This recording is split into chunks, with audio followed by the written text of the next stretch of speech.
Всем привет! Сегодня избавляемся от стука слева спереди на Nissan Leaf. Для этого нужно нам демонтировать будет стойку и заменить опорный подшипник.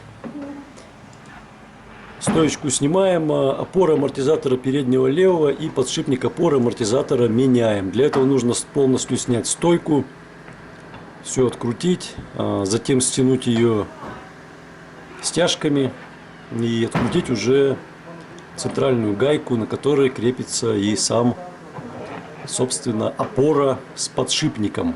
Для этого, значит, здесь откручиваем снизу и затем сверху 3 гаечки откручиваем. Сейчас вот посмотрим, как оно все сверху.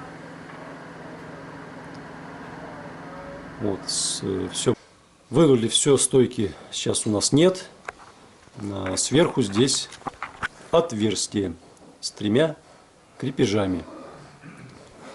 Затем механик стягивает стойку стяжками. Вот мы смотрим деталь. Это у нас сама опора и подшипник. Вот подшипник разобрали старый, он не вращался. Внутри какая-то пластиковая фигня. Короче, подшипник из пластиковой фигни. Даже никаких металлических шариков нет. Посмотрели, смазка там есть, вроде бы, и внешне все не разбито, и непонятна причина стука. Но все было установлено новое, собрано, и вроде пока не стучит.